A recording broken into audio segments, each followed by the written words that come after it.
é um tema para começo, não é? Vocês estão fazendo o segundo ano, o estudo de mediunidade? Então eu fico muito contente, me sinto à vontade para conversar com vocês. Porque a grande questão da mediunidade, quando a gente fala de mediunidade, o pessoal se impressiona, porque eles acham que é para falar com os mortos, não é? Como? Conversar com os mortos, com os espíritos? Uns dizem, eu não creio, isso é impossível. Os outros dizem, mas que absurdo tentar uma coisa assim. Ou pelo menos eles acham meio estranho, não é? Agora, por que será que eles pensam assim? O que vocês acham? Por que será que as pessoas, muitas, pensam dessa maneira a respeito da mediunidade, do intercâmbio com os espíritos? Por que será? É difícil responder? Não é? Vocês já sabem. O fator maior é ignorância. Ignorância sobre a vida espiritual, sobre o mundo espiritual, sobre a nossa verdadeira natureza e a realidade desse lado de lá, né, que é real, mas a maioria das pessoas não conhece. Então nós vamos dizer, olha, é natural que nos comuniquemos com os espíritos desencarnados, porque eles são espíritos, nós somos também. A única diferença é que eles estão libertos do corpo físico, mas eles continuam sendo da mesma natureza que nós, seres inteligentes, filhos de Deus, não é? Pelos sentidos físicos, pela nossa visão, nossa audição, nosso tato, nós tomamos contato com o mundo corpóreo. E também no mundo corpóreo nós nos movimentamos, graças às faculdades corpóreas que nós possuímos, não é? Então é assim que nós agimos. Mas pelos nossos órgãos e faculdades espirituais, é aí que entra a diferença. Nós não somos só corpo, nós somos seres espirituais. Então nós temos um corpo perispiritual, um corpo de fluidos. Nós temos órgãos espirituais. E naturalmente nós podemos estar em contato com esse mundo invisível, mas real. E podemos também agir sobre esse mundo. Ora, todas as pessoas recebem a influência dos espíritos. Porque geralmente eles pensam que só os médiuns, não é? Só os médiuns é que vêm espíritos, que se relacionam com os espíritos. Não! Todas as pessoas, acabamos de ver, somos todos espíritos. Temos relação com esse mundo espiritual. Mas a maioria não percebe esse intercâmbio. Está em intercâmbio, mas não percebe, porque é uma coisa assim, meio oculta, meio sutil, é no mundo íntimo. A gente está pensando alguma coisa e a gente tem a impressão de que nós estamos pensando, mas às vezes a ideia já nos foi sugerida. Nós temos a comunicação telepática, e isso pode acontecer entre espíritos desencarnados e nós. Às vezes não percebemos, totalmente não, porque nós estamos tão habituados a pensar, a receber essas ideias, que nós achamos aquilo muito natural, não estamos atribuindo a outros seres, nós estamos atribuindo a nós mesmos, não é? Pensamentos, estados de alma, impulsos, pressentimentos. É por isso que a maioria das pessoas não percebe esse intercâmbio, entretanto o realiza. Agora, em algumas pessoas, esse intercâmbio é ostensivo. É para aparecer mesmo, é para ficar evidente mesmo. Os fenômenos que essa pessoa enseja pode produzir sob a ação dos espíritos são frequentes, acontecem sempre e são muito marcantes. São coisas assim, não é uma intuição, não é um pensamento, não, é uma comunicação, é uma presença, é uma informação. E são fenômenos às vezes intensos, a pessoa fica modificada, fica exaltada ou deprimida, chora, se emociona com aquilo que ela está sentindo. Então é bem característico. A mediunidade não dá para esconder, não dá. Quem não conhece direito, pelo menos começa a dizer, essa pessoa é meio esquisita, né? Ela tem uns paniquitos, né? Tem umas coisas assim diferentes. Então as pessoas percebem aquelas diferenças no comportamento, no campo emocional, não é? E quando são fatos bem característicos como uma vidência, a pessoa diz assim, estou vendo alguém. A pessoa não fala, estou vendo um espírito. A pessoa diz assim, estou vendo alguém aí ao seu lado. Olha, aqui é uma pessoa. Então ele começa a ver e descreve. E se a descrição da pessoa vai bater com a realidade de alguém que era nosso amigo, familiar, então a gente percebe, realmente está vendo um ser espiritual. Às vezes ouve, olha, estão falando para mim que... E aquilo que fala é a informação. Ou então a pessoa fica mesmo envolvida pelo espírito e o espírito fala pela boca da pessoa. A pessoa está falando, mas não é ela que está falando, é o espírito que está utilizando a pessoa para transmitir a sua mensagem. Ou então escreve, ou produz um efeito sonoro, luminoso, um movimento qualquer de um objeto. Então estas coisas chamam a atenção, fica muito ostensivo, fica evidente que ali há uma outra individualidade, que é o espírito comunicante. É o espírito que está se comunicando. E é para esses casos que Allan Kardec reservou mais a palavra médium. Porque, de modo geral, todos nós percebemos, sentimos, nos comunicamos espiritualmente. Então, é por isso que a gente costuma dizer, todos somos médiums. Porém, isso causa confusão, porque é tão sutil. Então, é melhor deixar a palavra médium para aquela pessoa em que os fenômenos são ostensivos, não é? Então, Kardec cunhou essa palavra. É interessante porque Kardec teve que criar palavras novas para coisas novas. Como chamar aquele que dava a comunicação dos espíritos, dava passividade a eles, dava voz aos espíritos, meios para se manifestar? Como chamar essa pessoa? Allan Kardec criou essa palavra médium, que está no meio entre o plano espiritual e o plano terreno, intermediário. Então é por isso que tem a palavra médium. É uma palavra do latim, então ela é uma palavra neutra no caso. Nós temos palavras neutras no nosso português. A gente diz assim, o artista, a artista. A palavra artista não mudou, ela é neutra. Nós indicamos o masculino ou o feminino porque nós pusemos na frente o artigo o ou a, certo? Médium é uma palavra assim, serve para homem e para mulher. A gente costumava brincar antigamente, porque as pessoas sem maior cultura e sem maior conhecimento da doutrina diziam assim, porque lá no centro a média falou, média, a gente brincava, média café com leite, que era para frisar bem para a pessoa que a palavra não estava bem aplicada. A médium, o médium, mas a palavra médium não muda por causa de gênero, não é?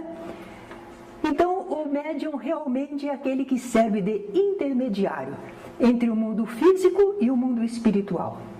Ele pode ser um intérprete, pode ser um instrumento para o espírito desencarnado se manifestar entre nós. Porque o espírito desencarnado não possui corpo como nós, Então, para nossos sentidos, ele é invisível, impalpável, inaudível. Ele precisa do intermediário para se manifestar, não é? Mediunidade, nós poderíamos então definir que é uma faculdade natural ao ser humano. Mediunidade é uma faculdade natural. Ela permite sentir o que vem do plano espiritual e transmitir aqui para o nosso meio, né? A influência dos espíritos. Ela enseja o intercâmbio, a comunicação entre o mundo físico e o mundo espiritual. Então, se vocês tiverem que falar a alguém das suas amizades, do seu conhecimento, o que é mediunidade? Mas que é isso? Você é espírita, é? Mas o que é isso de mediunidade? É uma faculdade natural, própria do ser humano, que serve para intermediar, fazer o intercâmbio entre o mundo espiritual e o mundo material. Pronto, está explicado, não é? Se é uma faculdade, é algo que pode ou não ser usado. Então, nós às vezes temos uma pessoa que possui uma bela voz. Ah, mas ela é tímida, ela não gosta de cantar em público, não. Ela canta escondidinho, não é? Então, ela tem aquela faculdade, uma bela voz. Ela pode produzir lindos sons, mas ela usa ou não. Assim também nós dizemos da mediunidade, é uma faculdade, pode ou não ser usada. E ela é natural, porque é própria do ser humano. É natural, mas ela vai se manifestar então, geralmente espontaneamente. Ah, então se não se manifestar assim bem espontaneamente, ostensiva, eu então não posso exercitar nunca, né? Não posso ver se eu tenho mediunidade ou não? Pode. E a gente vai exercitar essa faculdade. E ela vai ser desenvolvida, quer dizer, quem vai ser desenvolvido somos nós, no uso dela. Prestando atenção, procurando sentir, estabelecendo um nosso campo mental, moral, emocional, de tal maneira que a gente possa perceber, sentir mais as manifestações espirituais, não é? Talvez que alguém nos pergunte, mas olha, na minha casa eu tenho um cachorrinho, mas é inteligente toda a vida, mas de vez em quando ele fica lá num canto da sala e late para o canto da sala. Eu não sei o que ele vê lá, mas ele late. Dizem que às vezes um cavalo está sob o comando do seu cavaleiro na estrada e de repente o cavalo para, empaca, empina e não quer ir adiante, não quer passar, não é? Será que animal é médium? Será que animal também tem mediunidade? Eis aí uma questão que a doutrina espírita explica perfeitamente.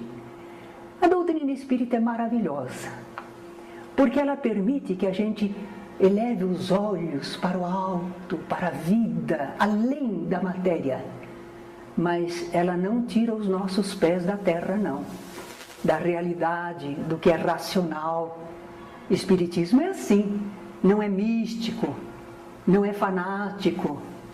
Então nós podemos afirmar que os animais não são médiums. Lembrem que a palavra quer dizer intermediário, que sente, percebe, se comunica e transmite. O animal faz isso? Não. Aí ele percebe presenças. Porque os animais têm uma capacidade orgânica às vezes maior do que o ser humano, não é? Cães que ouvem o apito longe para a criatura humana, aquele som não existe, mas o cão acusa. Então, eles podem perceber presenças espirituais, mas eles não têm desenvolvimento de intelecto emocional de ser humano. Eles não chegaram ainda à escala humana. Então, eles não têm como intermediar os espíritos. Nós notamos que um médium pouco evoluído e de intelecto pouco desenvolvido, ele não oferece muita possibilidade para os espíritos se comunicarem em plenitude. E é um ser humano. Imagine agora um animal. Ele não sabe, ele não entende o que o espírito sente, passa de ideia, não. Certo? Então ele não pode ser um médium, um intermediário. Estamos falando de mediunidade e talvez que alguém nos diga: olha, essas coisas são perigosas. Você lida com mediunidade. Eu já escutei de pessoas que ficaram loucas, hein? Porque entraram nesse trabalho com a mediunidade. É uma coisa esquisita, perigosa, você não acha? E nós? Será que achamos que é aconselhável praticar a mediunidade ou não? Devemos ou não devemos praticar a mediunidade? Ela é o intercâmbio com o plano espiritual. Começamos lembrando que Deus é que fez assim, ou não foi? Fomos nós que criamos isso? Não. Deus é que nos criou seres espirituais que transcendem o corpo e entram em contato com os espíritos desencarnados. Não é? Então é uma coisa que foi feita por Deus. Não pode ser ruim. O uso que a gente fizer dela é que pode ser ruim. Então, olha, vamos ver os benefícios que o exercício da mediunidade nos traz. É muito aconselhável, sim, praticar a mediunidade. Claro que é. Há um primeiro benefício, e é um benefício geral, beneficia todo mundo, que vem com o exercício da mediunidade. Tem gente que diz assim: ninguém voltou para contar. Dizem que tem outra vida, mas ninguém voltou para contar. Não voltou? Jesus voltou. Não é? Foi sacrificado lá no Gólgota, mas ele reapareceu e testemunhou a continuidade da vida. Os primitivos cristãos trabalhavam com a mediunidade, para eles isso não era novidade, não. A vida continua. O apóstolo Paulo dizendo: onde está a morte, o teu aguilhão, onde a tua vitória? Porque eles tinham descoberto a continuidade da vida através da mediunidade. Então esse é o primeiro benefício e geral benefício da mediunidade. É provar que o espírito existe, é imortal e conserva no além a sua individualidade. Porque alguns grupos religiosos dizem que a gente não morre não, que a gente continua vivendo, mas a gente se dissolve no todo. A gente perde a sua individualidade. Não! A doutrina espírita diz que a gente conserva a sua individualidade. Nós continuamos a ser nós mesmos, não é? Exercitando a mediunidade, além desse primeiro benefício, nós temos outros. Por exemplo, nós vamos nos informar sobre o que existe e acontece no plano espiritual, nessa continuidade da vida terrena.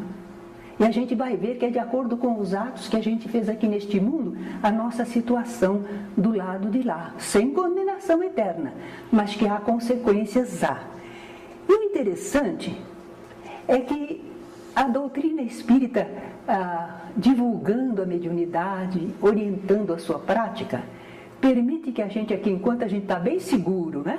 Porque nós estamos aqui seguros aqui sobre a terra, mas a gente pode abrir uma janelinha para olhar o lado de lá, sem perder a nossa segurança, o nosso equilíbrio. E a gente começa a perceber o que é que tem do lado de lá, como se sentem os espíritos, o que acontece, como são socorridos, não é? Olha que beleza! Isto nos dá uma convicção, nos dá uma segurança, nos renova as esperanças de reencontro com os seres queridos, não é? É maravilhoso, maravilhoso. Mas também nos permite a mediunidade receber a ajuda dos bons espíritos, porque nós nos comunicamos com espíritos como nós, do nosso grau de evolução. Mas também nos comunicamos, recebemos a visita o amparo de espíritos benévolos, espíritos elevados, que vêm nos falar das leis de Deus, que vêm nos alentar, que vêm nos entusiasmar para que nós nos esforcemos na caminhada, não é? Então eles trazem ensinamentos. A doutrina espírita foi toda formada assim, por ensinamentos dos espíritos através da mediunidade, e Kardec compilou, codificou aqueles ensinamentos todos, e agora nós entendemos um pouco mais da vida espiritual. Então esses bons espíritos às vezes nos trazem consolações, quem sabe curas, mas não é o objetivo primordial, porque o Espiritismo não está especialmente interessado em curar corpos, mas em curar almas. Se as nossas almas, se nós espiritualmente estivermos equilibrados, nós evitamos muitos problemas e suportamos aquilo que não pode mudar, suportamos de uma maneira melhor. Né? Então é isso que o Espiritismo vem fazer. Né? E nessa ajuda que os bons espíritos nos prestam, nós aprendemos com eles que nós também podemos ajudar a eles, os bons espíritos, a socorrer e esclarecer espiritualmente outros irmãos nossos que estão do lado de lá da vida, mas não estão esclarecidos, não estão bem, não estão apaziguados.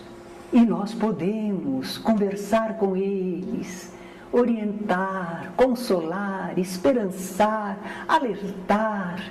Nós podemos fazer isso, porque às vezes esses espíritos que não são muito evoluídos e estão no meio de problemas, eles não conseguem perceber, entender, ouvir os espíritos superiores. Eles já estão assistidos, amparados, mas eles não entendem, eles continuam sofrendo, reclamando, naquela tristeza. A vida está continuando, eles sabem que não morreram, mas eles não entendem o que se passa. Os espíritos mesmo nos contaram isso. Tem um povo aí, eles me disseram, tem um povo aí, mas eu não entendo o que eles falam. E aí, através do médium, ouvindo uma linguagem comum, a que ele estava acostumado, ele pode receber ajuda, esclarecimento, consolo, não é? Então, nós também ajudamos pessoas que estão sofredoras aqui na Terra, que estão desequilibradas, e às vezes com a obsessão, né, sofrendo a ação de espíritos. E quando nós fazemos o intercâmbio mediúnico, nós conseguimos orientar a pessoa, consolar a pessoa, esperançar a pessoa e também ao espírito que atuava sobre ela, não é? Podemos também, com a mediunidade, desenvolver e educar essas nossas faculdades mediúnicas. Lembra que a gente comparou com a voz? É como se a gente estivesse numa escola de canto. Não, não é escola de canto. É escola de espiritualidade. Vamos sentir, vamos exercitar. E os amigos espirituais se aproximam, e espíritos necessitados também. E a gente nota a diferença de fluidos de um para outro, da onda mental de um para outro. E a gente está crescendo no conhecimento. Olha aí, por causa da mediunidade. Nós vamos crescendo espiritualmente, não é? E também podemos ampliar e aperfeiçoar o relacionamento com encarnados e desencarnados, nossa grande família universal. Todo mundo procura a internet, os blogs e mais não sei o quê. O pessoal não está querendo se comunicar? Tem família, tem o seu serviço, ou tem a escola, tem a vizinhança, mas ainda quer mais. Não é? Quer se comunicar. Pois é, com a mediunidade nós podemos ampliar a nossa comunicação no campo espiritual, não é? A família universal. Quem sabe nós poderemos contatar com um espírito amigo, familiar nosso, que já está no outro lado da vida. Quem sabe? Mas não podemos exigir isso. E nem podemos querer usar a mediunidade forçando um objetivo. Não. Porque os espíritos do lado de lá têm suas ocupações, têm seus problemas, têm suas necessidades, e nós não sabemos como eles estão. Na dúvida, abstente. Então, na dúvida, nós não vamos ficar querendo que eles venham falar conosco. Nós oramos por eles, vibramos por eles, encaminhamos o nosso pensamento e sentimento para eles, desejando o melhor, mas não forçamos a comunicação. Mas, às vezes, pode ocorrer espontaneamente, não é? E olha que grande consolação. Mas não precisa ser um parente nosso, um familiar, um conhecido, não. Porque se um espírito que viveu aqui na Terra se comunicar no nosso ambiente e ficar comprovado quem ele era, alguém o reconhece, sabe-se que ele era relacionado a alguém, então ficou comprovada a individualidade. Se ele continua vivendo, os nossos entes queridos também continuam vivendo, ainda que não se comuniquem conosco. Porque Deus não faz duas coisas, duas leis, para estes uma lei, para aqueles outra lei. Não, não. A lei de Deus é igual. E se um espírito pôde se comunicar, comprovou que a vida realmente continua para todos, não só para ele. Eu estou falando das vantagens da mediunidade, mas não podemos esconder que a prática da mediunidade poderá trazer perigo ou desvantagem. Verdade? É verdade, não é? Depende se você está usando bem ou mal. A eletricidade não é maravilhosa? Que benefícios! Mas de repente dá choque. Se você não souber lá controlar, lidar com ela, você pode levar um choque. Mas nós vamos deixar a eletricidade de lado? Não, nós vamos tirar a nossa ignorância sobre a eletricidade. Então, a mediunidade, se a sua prática for mal orientada, ela pode causar problemas. Por quê?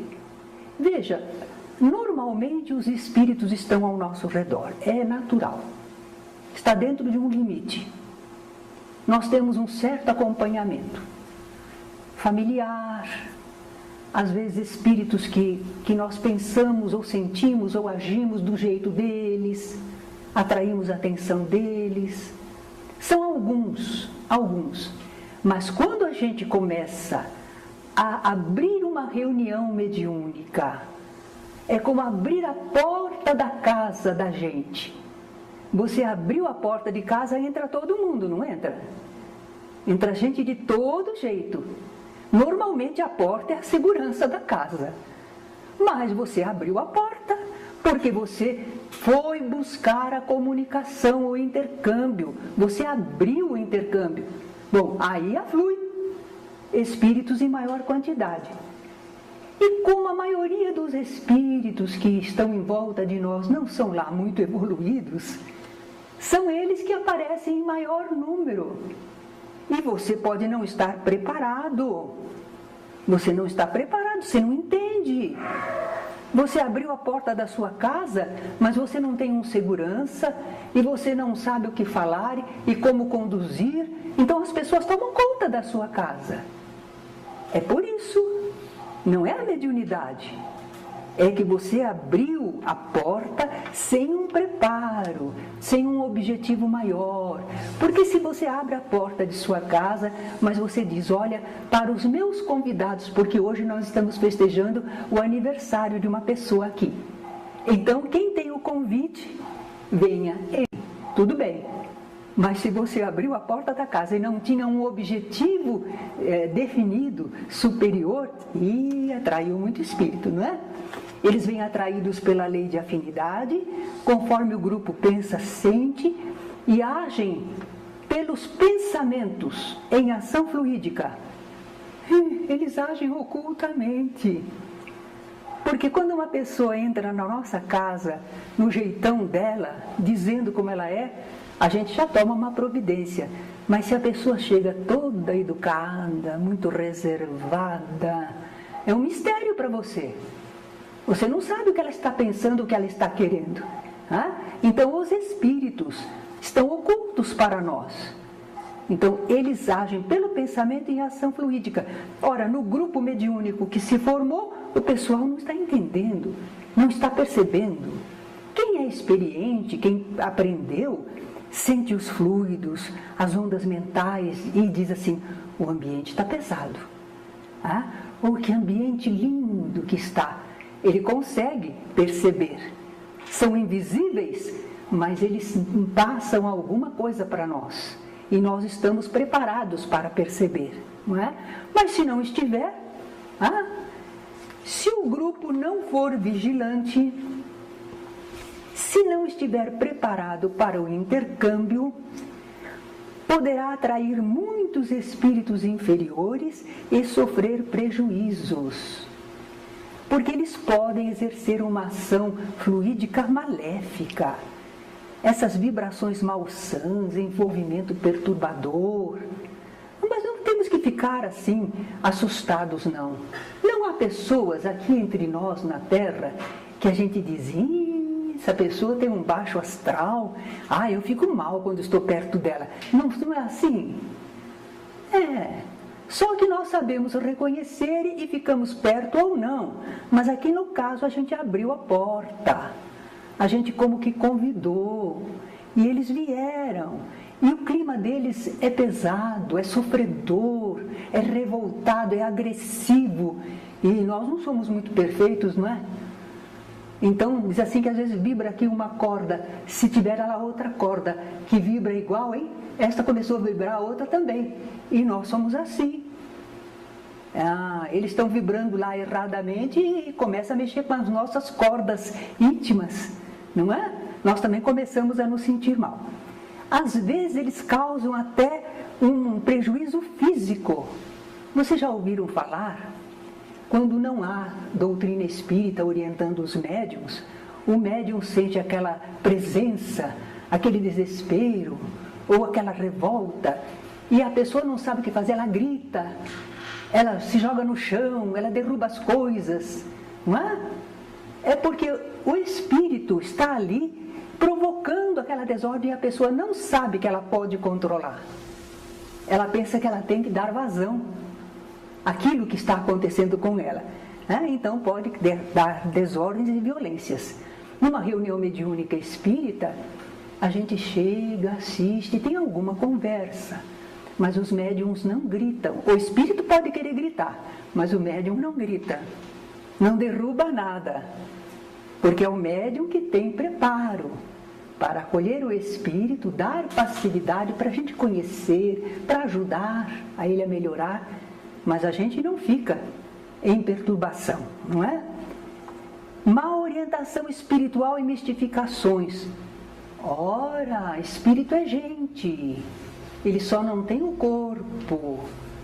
E nós sabemos que aqui na Terra há pessoas que passam o conto do vigário, não é? Que enganam, que lesam, que fingem ser o que não são. Ora, os espíritos também. Se eles não forem evoluídos, e nós abrimos a porta, não entendemos, se eles puderem nos enganar, eles enganam. Mas com que propósito? Com o mesmo propósito que as pessoas têm na Terra. E Allan Kardec andou pesquisando, e um dos maiores motivos é inveja. Eles não estão felizes. Nós estamos bem. Por que você está bem e eu não estou? Eu não quero que você fique bem, porque eu também não estou bem. Às vezes a gente não tem nada com eles, mas eles querem passar a infelicidade deles, querem nos fazer infelizes também. Bom, mas a gente não precisa ceder a eles. Se a gente tiver preparo, a gente conserva seu equilíbrio, sua calma, embora sabendo o que ele está sentindo e o que ele está pretendendo, mas a gente não acompanha. Obsessão individual ou coletiva. Pode acontecer.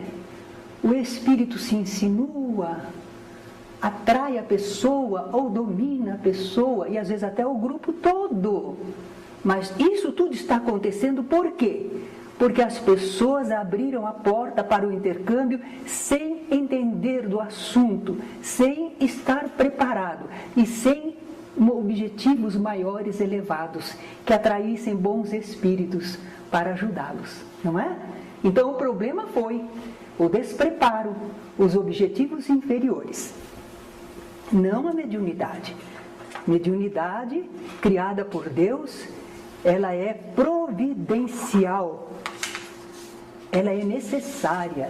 O apóstolo Paulo disse numa carta: se não houver profecia, o povo fica dissoluto. Não havendo comunicação espiritual, porque profeta é o que fala por, é o intermediário, é o médium. Naquela época eles não tinham a palavra médium, então era profeta, era o que falava em nome de Deus, em nome do plano espiritual. Se não houver profecia, se não houver comunicações, a população fica dissoluta. Vocês duvidam? Como é que está o povo aí fora? O que está faltando? Está faltando as manifestações espirituais superiores, que as pessoas aprendam sobre a imortalidade, sobre a lei de causa e efeito, sobre reencarnação. Eles não sabem nada disso.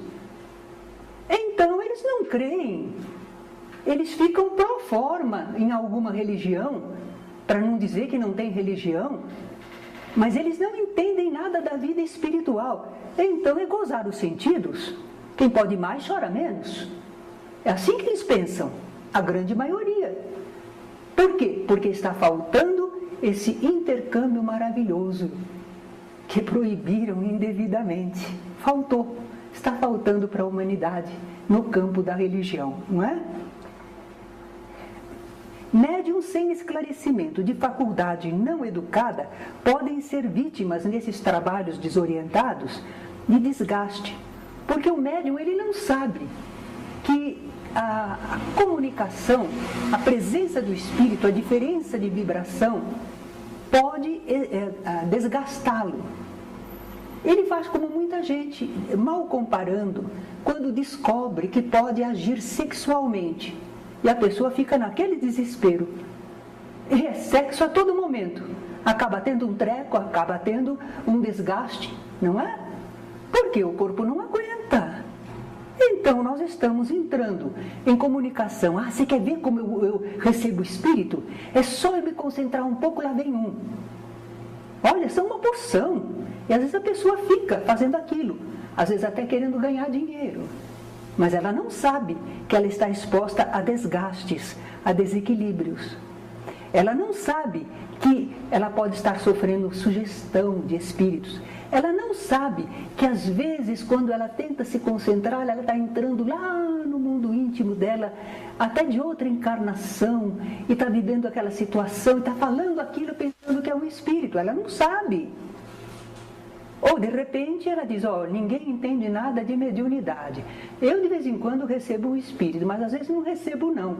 Mas o pessoal pensa que eu recebo a hora que eu quiser. Então eu posso fraudar. Finjo que eu estou recebendo espírito. Quanta coisa errada que pode acontecer quando não há a orientação espírita, não é? E os assistentes? Quem está assistindo esses trabalhos? Eles já sofreram algum prejuízo, mas principalmente a pessoa pode sofrer uma descrença. Se a pessoa é observadora, ela entra num ambiente assim, ela vê o que está acontecendo, ela está vendo os desequilíbrios, ela está vendo as sugestões, porque uma pessoa experiente do mundo, das pessoas, ela diz, isso é uma pataquada. Isso aí é tudo um fingimento. Gente, o que é isso? É isso que é espiritismo, que é comunicação, que é intercâmbio com os espíritos? A pessoa fica descrente. Não creio nisso. Fica descrente. Ela não conhece espiritismo, ela não sabe que as pessoas são falhas, que a gente trabalha como a gente trabalha no meio da humanidade. Você não tem medo da humanidade, não se ausenta da humanidade, mas você sabe que as pessoas podem mentir, que as pessoas podem estar enganadas, que elas podem se sugestionar. E você está fazendo a sua análise no meio da vida humana. Assim também numa reunião mediúnica. Mas a pessoa não sabe disso. Ela pensa, está acontecendo, é verdade ou é mentira? E como ela acha que foi mentira, estou descrente, não acredito nessa religião, não acredito nesse intercâmbio, né? Mas algumas pessoas não têm essa capacidade para analisar. Então é aquele tipo crédulo. Entra numa reunião dessa, fica emocionado, fica com medo, fica querendo agradar a Deus. Ai, meu Deus, não é? Então acredita em tudo. A verdade e a mentira que estão lá juntas, ela acredita em tudo. Fica até fanático, não é? Não percebe os erros absurdos e dão crédito a tudo. Então nós vemos atualmente que a prática mediúnica está muito difundida. Todo mundo sabe de mediunidade, não é? De espiritismo talvez seja menos, mas de mediunidade, todo mundo sabe, né? Intercâmbio com os espíritos. Mas as práticas desse intercâmbio estão cheias de erros e crendices. Tem uma senhora que me contaram que está na televisão, vai no programa, dá consulta e diz cada absurdo. Uma vez me contaram para mim que ela assegurou a pessoa que os espíritos estavam na casa dela porque estavam presos nos azulejos sujos da casa dela, que ela tinha que limpar todos os azulejos, que aí os espíritos iam embora. Bom, até é bom fazer higiene na casa, né? Mas não é isso que segura um espírito, né? E ela fala qualquer coisa e o povo acredita. O povo acredita, porque não conhece doutrina espírita, não sabe como são os espíritos, o que realmente os prende ou liga as pessoas, não é? Então é muito erro, crendice. Acende uma vela que o espírito vai embora. Vai nada. Põe incenso na casa que o espírito não gosta do incenso, é coisa sagrada, é nada. Toma um banho de descarrego com tal sabonete que aí o espírito larga você fica ótimo. E nós sabemos que nada disso é verdade, mas a prática mediúnica está misturada com tudo isso. Surgem esses erros e crendices porque os encarnados, nós, aceitamos a orientação má de espíritos inferiores, ou então o próprio encarnado está agindo com ignorância, vaidade, orgulho, ambição ou má fé. Por isso que acontece. E aí a grande pergunta: como evitar perigos do intercâmbio mal dirigido? Como conseguir os mais sublimes e edificantes resultados na prática mediúnica? Como? Nós já vimos que ela vem de Deus. Nós já vimos os benefícios que ela pode oferecer. Já vimos os perigos, desvantagens que ela também pode oferecer quando mal praticada. Então, como é que a gente pode encontrar a segurança? Olha lá, seguindo as diretrizes seguras do Espiritismo. É verdade. Isto aqui não é ufanismo dos espíritas, não. É uma coisa lógica, racional. Porque os espíritos bons que se comunicaram esclareceram a nós. Porque sim, porque não, como são os espíritos, não é? Eles procuraram nos ajudar. Não sem fechar o intercâmbio, mas esclarecendo a nós. Como usar, por que usar, quando usar. Então nós estamos bem esclarecidos, foi isso que os bons espíritos fizeram. E Allan Kardec codificou as informações. Então a doutrina espírita permite a gente conhecer melhor os espíritos, sua origem, natureza, destinação, e compreender melhor a mediunidade, o que ela é. Por quê, para quê, como e quando empregá-la. Com essas diretrizes, estamos seguros, tranquilos e retiramos os melhores benefícios. Até com os pequenos problemas que a gente encontra no intercâmbio mediúnico, a gente aprende, a gente cresce, a gente fica mais experiente. E não há problema na prática da mediunidade, não é? À luz da doutrina espírita. Graças a Deus que nós temos, não é, esses ensinamentos, porque eles tinham fechado o intercâmbio. E nós não tínhamos a oportunidade do consolo, da esperança renovada do futuro, da ajuda espiritual e podermos ajudar os nossos entes queridos que já estão do lado de lá às vezes, né? Ajudar e ser ajudados. Quando desencarna alguém que se suicidou, ainda algumas religiões dizem, está condenado. Porque a vida é uma só e ele pecou contra a lei de Deus. Acabou, está condenado. Ora, que horror, que sofrimento! Onde está a misericórdia divina, a sabedoria divina, que sabe das nossas imperfeições, dos nossos defeitos? Então Deus fica à mercê de que a criatura faça ou não faça? Deus deixa fazer, mas é porque Deus já tem mecanismos para recuperar a pessoa. Ela vai enfrentar consequências, mas não vai ficar condenada para sempre. Então, com a doutrina espírita e com o intercâmbio mediúnico, a gente vê que esse espírito de um suicida vem e fala do seu sofrimento, do seu desengano. Eu pensei que tudo acabava, não acabou. Nós aprendemos com ele que a vida continua e que há consequências. Mas vemos também os espíritos amigos socorrendo, encaminhando, alentando, não é? É maravilhoso o intercâmbio à luz da doutrina espírita. Não temos nenhum receio, mas sabemos que devemos empregar a mediunidade santamente. Ivone do Amaral Pereira foi uma grande médium, mas ela dizia isso. Ela nunca usou da mediunidade para qualquer benefício pessoal, material, egoísta, para ela ou para a sua família, para algum conhecido. Não, não. Ela usava no serviço geral à humanidade. E é claro que os bondosos amigos espirituais sempre nos ajudam. Às vezes a gente nem sabe que foi ajudado. Eles não nos cobram. Eles não dizem para nós, olha, hoje nesta reunião eu consegui equilibrar você neste ponto assim, assim, que estava acontecendo isto assim, assim, fizemos uma remoção de um espírito muito perturbador. Eles não falam, eles fazem, mas não cobram de nós. Eles fazem por amor, servindo ao espírito que foi removido, que para ele não é bom também ficar ali, ajudando-nos, aliviando-nos no possível.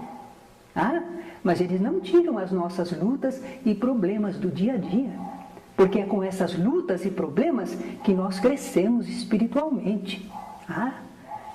Enfim, mediunidade é uma porta divina de intercâmbio espiritual. É providencial, feito por Deus.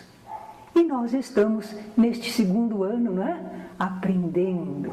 Precisamos ter essa convicção, esse esclarecimento.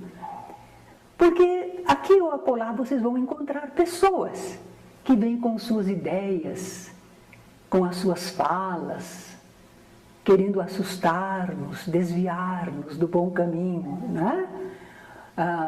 Fazendo com que a gente tenha um pouco de medo.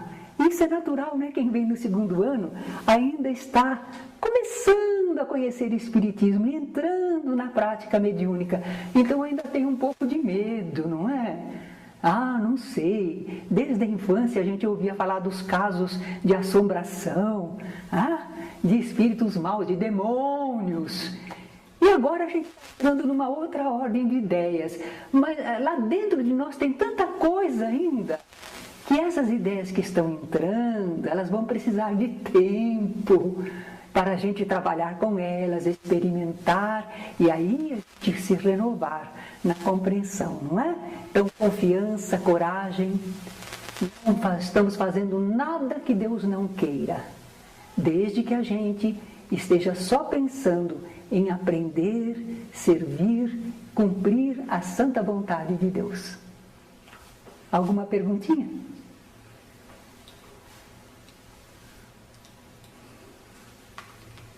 Terezinha, Sim. as pessoas vêm para cá já com mediunidade aguçada, né? Isso sempre está atrelado a algum tipo de objetivo para ser cumprido aqui na Terra? As A pessoas Ana que têm a dizia que sobre a mediunidade o mais certo é experimentar. Então a gente nota que a pessoa consegue ver espírito, ouvir espírito, sentir a influência do espírito, tudo bem. Mas ela ainda não está sabendo como, porquê, para quê, o que ela pode fazer no meio daqui. Então ela precisa de orientação.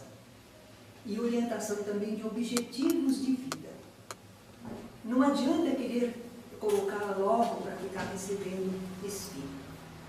Pode ser que ela tenha uma tarefa, mas vocês vão ter uma aula que vai explicar que mediunidade não é missão. É uma tarefa. Como a gente aqui na Terra, a gente tem possibilidade de ser pai ou mãe. E se for pai ou mãe não é uma tarefa, quer chamar a paternidade ou a maternidade de missão, chama. A médium quer chamar a mediunidade de missão, você pode até chamar. Mas é alguma coisa de um grande missionário? Não é. É uma função. Certo? Agora, vamos ver se realmente a pessoa vai ter uma tarefa mediúnica. Porque às vezes ela está sentindo uma perturbação, algum espírito que tem ligação com ela, que rompeu algum limite, certo? Por alguma razão do passado. Então é por isso que está acontecendo, vai servir de chamamento para a pessoa, para vir para o ambiente espiritual. Mas quando ela começa a trabalhar, a ser ajudada, daí a pouco, aqueles sintomas que pareciam tão pujantes somem. Fica como todo mundo, de vez em quando, alguma coisa. Agora, se realmente ela vier a ser comprovadamente médium, aí ela já estará com o conhecimento, com o equilíbrio, para levar adiante a sua tarefa. Era isso que você queria saber?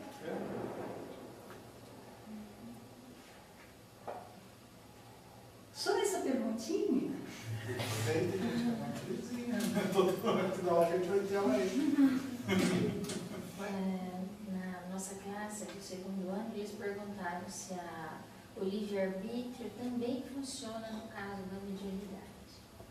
O que vocês acham? Livre-arbítrio quer dizer que Deus, a gente aprende no Evangelho, que onde há o Espírito do Senhor, aí há liberdade. Quer dizer que Deus não constrange, não obriga, não impõe, a não ser as leis gerais, não é? Nós temos livre-arbítrio na parte moral, sim ou não, faço ou não faço. Nós temos o livre-arbítrio. Será que esse livre-arbítrio funciona também para o médium? Ele sente a presença dos espíritos, os espíritos influem sobre ele? Tem livre-arbítrio ou não tem?